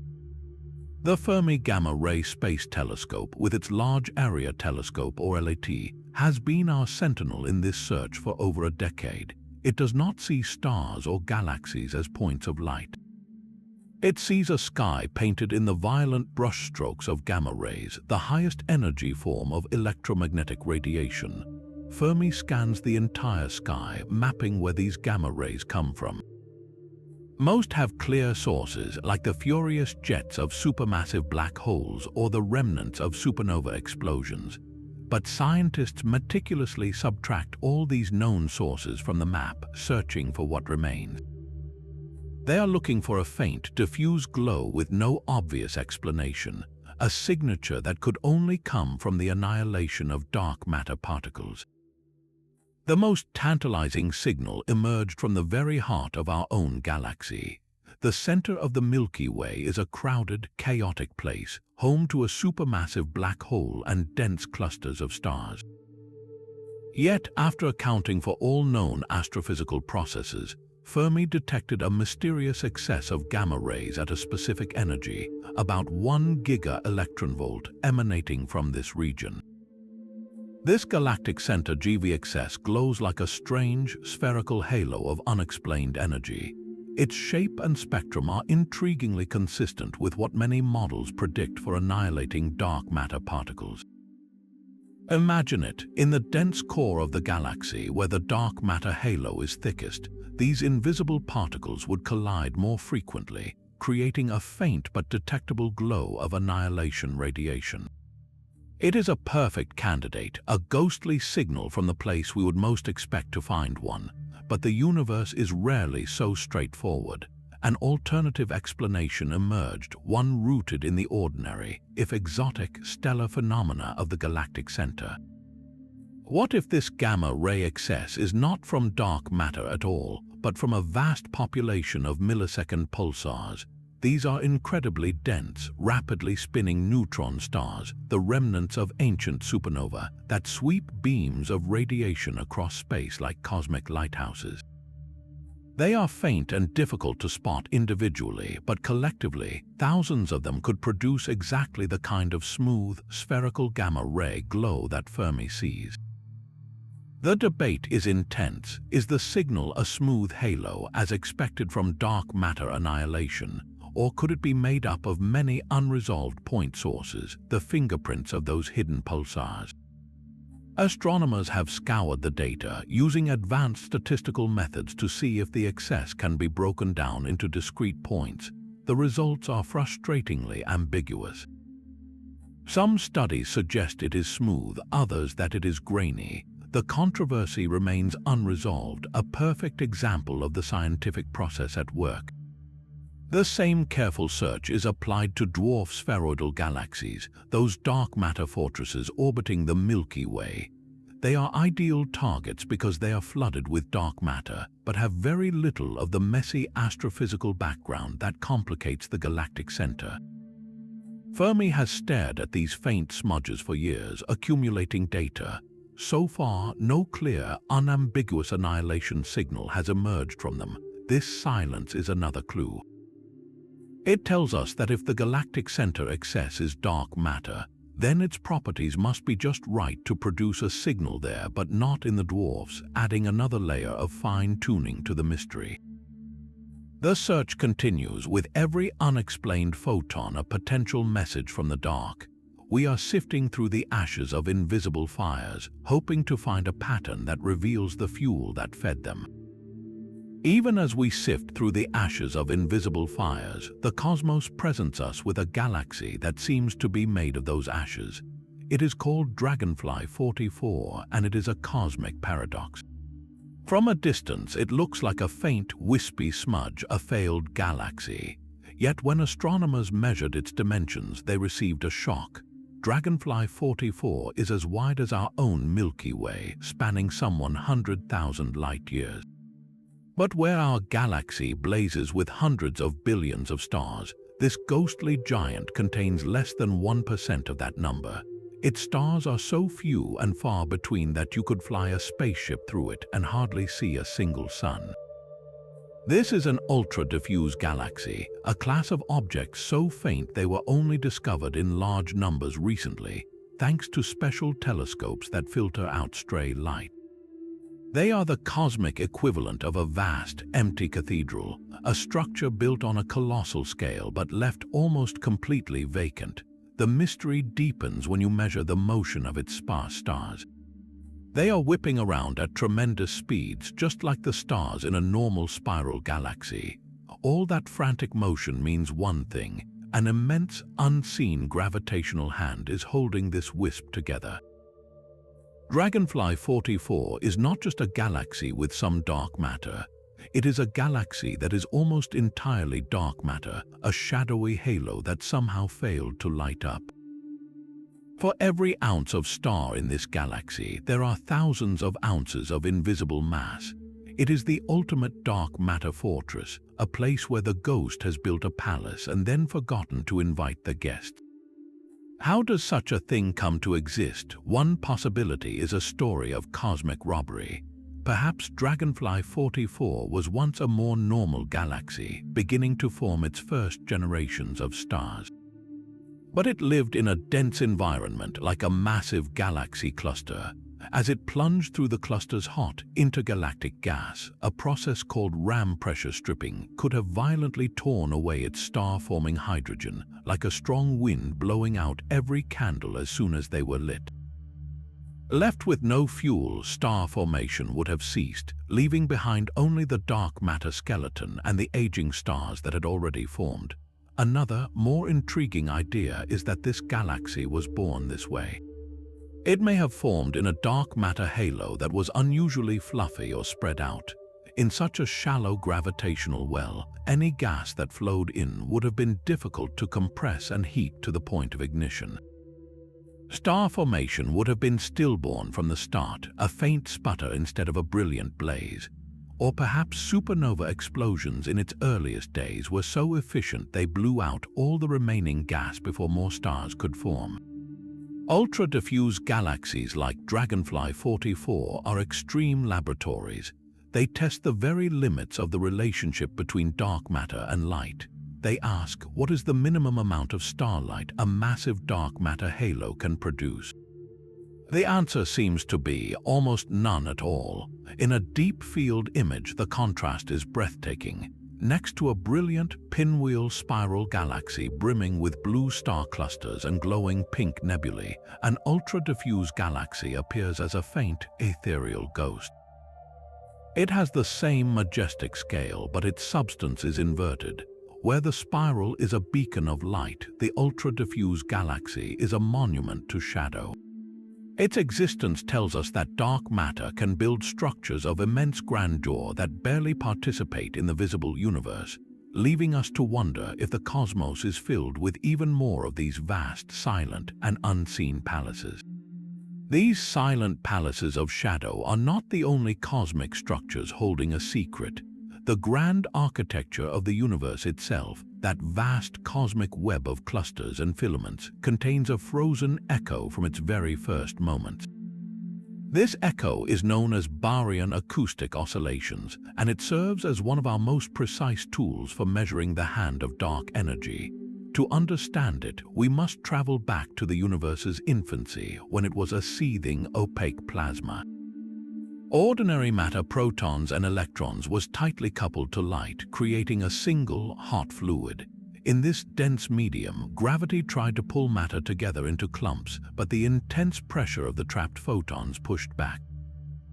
This created a tug-of-war, setting off powerful sound waves that raced outward from every overdense region at over half the speed of light. For hundreds of thousands of years, these pressure waves expanded through the primordial soup like ripples from a stone dropped in a pond. Then, around 380,000 years after the Big Bang, the universe cooled enough for atoms to form. The photons, suddenly freed, streamed away in every direction, becoming the cosmic microwave background. But the sound waves at that exact moment froze in place. The ripples stopped propagating. Each wave left behind a spherical shell of matter, a faint overdensity, at a very specific radius from its original seed. That radius is the sound horizon, a cosmic yardstick measuring about 500 million light-years across. This imprint is not just in the ancient light. When those frozen shells of matter later collapsed under gravity to form galaxies and clusters, they carried that preferred scale with them. Today, if you could map the positions of millions of galaxies across the sky, you would find a subtle statistical preference. Galaxies are slightly more likely to be separated by that same 500 million light-year scale than by any other distance. It is a faint, ghostly pattern woven into the very fabric of the cosmic web, a fossilized ripple from the universe's first cry. This pattern is our standard ruler. We know its true size from the physics of the early universe, but when we look out into space, we measure its apparent size. And that is where dark energy reveals itself. Imagine you have a ruler of known length. If you hold it close to your eye, it appears large. If you hold it far away, it appears small. Now imagine that ruler is embedded in the expanding fabric of space itself. When we look at the distribution of galaxies from, say, 7 billion years ago, we are seeing that ruler at a certain distance. By measuring how big or small that 500 million light-year scale appears to be at different cosmic distances, we can measure how much the universe has stretched in the time it took that light to reach us. This gives us a direct record of the expansion history. If dark energy is a constant force, the ruler's apparent size will change in a specific, predictable way as we look back in time. If dark energy is dynamic like quintessence, the change will be different. Projects like the Dark Energy Spectroscopic Instrument, or DESI, are conducting this measurement with staggering precision. It does not look at individual galaxies so much as the statistical forest of them. By collecting the spectra of tens of millions of galaxies and quasars, DESI constructs a three-dimensional map of the universe's large-scale structure, revealing that subtle, preferred separation scale at different slices of cosmic time. The early results are already tightening the noose around dark energy's nature. They confirm the acceleration and so far align beautifully with a simple cosmological constant. The frozen sound waves are a gift from the infant cosmos, a perfect ruler etched into the darkness, allowing us to measure the invisible push that is determining the fate of everything. The frozen sound waves give us a ruler, but the next generation of telescopes will give us an entire library. The next decade will be defined not by a single eureka, a moment, but by a deluge of data so vast it will redefine our search for the dark universe. 3 monumental observatories are poised to open their eyes, each designed to map the invisible on a scale we have never before attempted. The first is already on its way. The European Space Agency's Euclid spacecraft is a dark universe detective, currently traveling to a point 1 million miles from Earth. Its mission is singular and profound: to create the largest, most accurate three-dimensional map of the cosmos ever made. Euclid will observe billions of galaxies across more than a third of the sky, looking back 10 billion years into cosmic history. It has 2 powerful instruments working in tandem. One will measure the precise shapes of these distant galaxies. Why? Because of weak gravitational lensing. As the light from these galaxies travels to us, it is subtly distorted by the gravitational pull of all the dark matter, and the repulsive push of dark energy in its path. By measuring the minute coherent warping in the shapes of millions of galaxies, Euclid will trace the distribution of dark matter directly, creating a ghostly X-ray of the cosmic web. Its other instrument will measure the redshifts of these galaxies, pinpointing their distances. This allows scientists to see how the web has evolved over cosmic time, watching how dark energy has fought against gravity's attempt to build structure. Euclid is not alone. NASA's upcoming Nancy Grace Roman Space Telescope, named for the agency's first chief astronomer, will perform a similar, breathtakingly wide survey from its vantage in space. Roman's field of view is 100 times larger than that of the Hubble Space Telescope, allowing it to capture the equivalent of a high-resolution panorama of the universe in a fraction of the time. It will perform its own weak lensing and galaxy clustering surveys, but with a key additional power, discovering thousands of the most distant Type 1 supernova. Roman will find these standard candles where they have never been seen before, at redshifts so great they will measure the universe's acceleration during its earlier, more formative epochs. This will test whether dark energy's strength has changed, searching for the drift in that critical number W that would signal a dynamic quintessence field. Meanwhile, from a mountaintop in Chile, a ground-based behemoth will join the symphony. The Vera C. Rubin Observatory's Legacy Survey of Space and Time, or LSST, will do something no telescope has ever done. Every few nights for a decade, its enormous mirror and giant camera will scan the entire visible southern sky, not once but over and over. It will not just take a snapshot of the universe. It will make a movie. The LSST will catalog an estimated 20 billion galaxies and track the brightness of 20 billion stars, detecting changes in real time. This relentless patrol will discover millions of supernovae and map the cosmic web through both weak lensing and Barrian acoustic oscillations with staggering statistical power. The data from these three projects will be measured in petabytes, a flood of information that will require new branches of artificial intelligence and machine learning just to process. The hope is that within this ocean of data, patterns will emerge that are invisible in our current, smaller samples. Perhaps the combined weak lensing maps from Euclid, Roman, and Rubin will reveal a subtle signature in how dark matter clumps that points to it being warm or self-interacting. Maybe the supernova and galaxy clustering data will finally show that definitive tiny deviation from W equals -1, proving dark energy evolves. Or, most thrilling of all, these vast surveys might uncover something completely unexpected, an anomaly in the large-scale structure, a strange statistical signal, a phenomenon with no explanation in our current models. They are built not just to answer our current questions, but to reveal questions we have not yet thought to ask.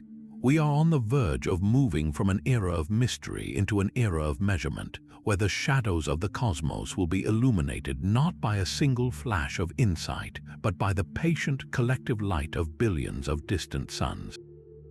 The data from those future observatories will answer questions of physics, but they cannot answer the deeper question of what it all means. We have built a story of the cosmos, a grand narrative of evolution from a hot Big Bang to galaxies, stars, and planets. Yet this story is written in invisible ink. The protagonist's dark matter and dark energy are characters we cannot describe, forces whose origins we do not know. This leaves us in a profound philosophical quandary. For centuries, a guiding principle of cosmology has been the Copernican principle. We are not in a special place. The universe on large scales should look roughly the same everywhere. Our location is ordinary, but the dark universe whispers a troubling counterpoint. We live at a very special time. The present epoch is the fleeting moment when dark matter and dark energy have comparable influence, the brief window when stars shine and conscious life can arise to notice the balance. This cosmic coincidence feels like a fingerprint on the glass, a suggestion that perhaps our place is not so ordinary after all. It forces us to ask if the parameters of our universe are finely tuned for life, and if so, why. One answer is the unsettling concept of the multiverse. In this view, our cosmos is just one bubble in an infinite froth of universes, each with different physical laws and constants. In most of them, dark energy is too strong and rips apart structure instantly, or dark matter is too weak and no galaxies form. We, of course, find ourselves in one of the rare bubbles where the numbers allow for galaxies, stars, planets, and observers. It is not a designed universe, but a selected one. We are the winners of a cosmic lottery so vast its scale is incomprehensible. Another possibility is that we are blind to a larger reality. The dark sector, dark matter, and dark energy might not be separate alien things. They could be shadows cast by physics operating in extra dimensions of space, vibrations in a higher dimensional reality that we perceive only as gravity and expansion in our familiar 3 dimensions. Our entire visible universe might be a membrane floating in a grander bulk, its hidden dynamics dictating what we call dark forces. These are not idle speculations. They are necessary consequences of taking our own data seriously. The universe is telling us it is far stranger than our senses or even our finest instruments can directly perceive. This changes the narrative of cosmic evolution from a simple tale of matter and light to a ghost story. The history of everything is a history of shadows building scaffolds in the dark, of a repulsive vacuum lying in wait for 10 billion years before taking control. We are not the culmination of this story. We are a brief, luminous interlude, a flicker of awareness in the long, dark transition between a universe ruled by matter and one ruled by empty space. Consider the iconic pale blue dot image, our world as a single, fragile pixel in the vastness. That perspective is humbling, but it is based only on the 5% we see. The true scale of our ignorance is vaster still. We are a pale blue dot adrift not just in a sea of stars, but in an ocean of unknown substances and energies, a tiny island of comprehension in a dark, fathomless sea. This is not a reason for despair, but for a deeper kind of wonder. Every question answered reveals a deeper mystery. Every map we make of the cosmic web, every constraint we place on dark energy is an act of courage. We are using the faint light of the known 5% to probe the overwhelming 95% of reality that is hidden. We are building a science of the invisible, learning to read the universe by its ghostly footprints and silent echoes. Our place is special not because the cosmos was made for us, but because we are the part of the cosmos that has begun, against all odds, to wake up and ask what the rest of it is. That profound sense of wonder is tempered by a final, humbling question. Could the true nature of the dark universe remain forever hidden from us? We have built a magnificent edifice of evidence for dark matter and dark energy, but it is evidence built entirely on their gravitational shadow. We see the footprints, but we have never seen the creature that made them. This leads to a possibility both unsettling and profound.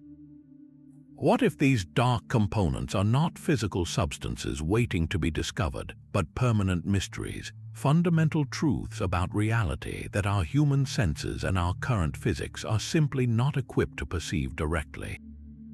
We are three-dimensional beings trying to comprehend a universe that may operate with rules written in a higher dimensional language. The dark sector could be a permanent blind spot in our perception, a cosmic horizon for knowledge itself. Some philosophers of science argue that we may be chasing an illusion, an artifact of our models. Just as the ancient concept of the celestial sphere or the crystalline orbs holding the planets were useful fictions that explain the data of their time, perhaps our dark matter and dark energy are sophisticated mathematical placeholders for a deeper, more elegant truth we have not yet glimpsed. Are we building a mythology of shadows to explain the gaps in our understanding? This is not an argument to stop searching. It is a call for intellectual humility. Science, at its core, is a dialogue between our models and the universe. When the universe consistently points to missing mass and repulsive energy, we must follow that clue. But we must also hold our conclusions lightly, remembering that every generation's certainty has been revised by the next. The ultimate mystery may not be what dark matter is, but whether a brain that evolved to spot predators on a savanna and throw rocks at targets can ever truly comprehend the fabric of cosmic reality. Yet, history offers a powerful counterpoint. There have always been mysteries that seemed forever beyond human reach. For millennia, the nature of the stars was pure speculation. They were holes in a celestial tent or lamps carried by angels. The source of the sun's energy was an utter enigma. Even the great Lord Kelvin calculated it could only shine for a few tens of millions of years based on known physics. These were not just gaps in knowledge, they were chasms that seemed to define the limits of human inquiry. But we crossed those chasms. We did not do it by waiting. We did it by building new tools, telescopes, spectroscopes, nuclear physics, that extended our senses into realms once considered the province of gods.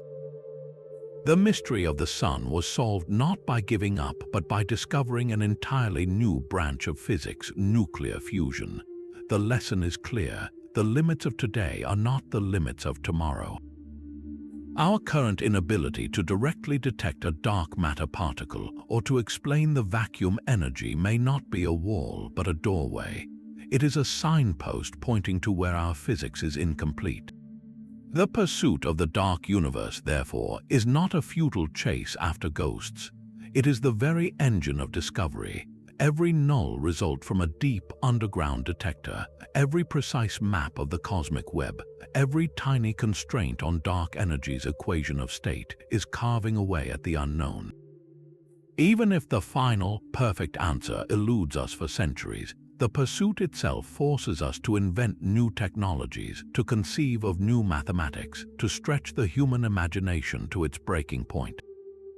In trying to illuminate the darkness, we end up illuminating ourselves, discovering not just the secrets of the cosmos, but the boundless potential of the curious mind. The journey into the dark has already transformed our understanding of reality, and that transformation, that expansion of the realm of the known, is a triumph in itself.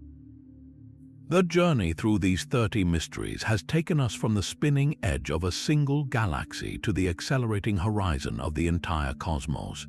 We have traced the ghostly fingerprints of dark matter in bent starlight and frantic stellar orbits, and felt the repulsive push of dark energy in the fading light of ancient supernova. We have confronted the stubborn silence of underground detectors, the perplexing emptiness of ultra-diffuse galaxies, and the glaring tension in the universe's own expansion rate. Each mystery is a doorway, and behind every door lies not an answer but a deeper, more fundamental question. Dark matter and dark energy are placeholder names for our colossal ignorance, the two great shadows that together compose 95% of reality. They are not the end of the story, but the very definition of the frontier. This is where physics happens, in the space between what we know and what we have yet to imagine. The story is being written now in real time by the data streaming in from the James Webb Space Telescope, the Euclid Observatory, and the Vera C. Rubin Observatory. Every new map of the cosmic web, every distant galaxy, and every unexplained signal is a sentence in a chapter we are all reading together. So stay curious. Follow these discoveries, wrestle with the questions, and never lose the sense of awe that comes from realizing how much is still hidden. The universe is under no obligation to make sense to us, yet here we are, piecing it together, one mystery at a time. Share your own thoughts and wonders in the comments below. What part of this dark universe fascinates or baffles you the most? For more deep dives into the greatest puzzles of space and time, be sure to subscribe. The cosmos is vast, dark, and full of secrets, and the adventure to illuminate it has only just begun.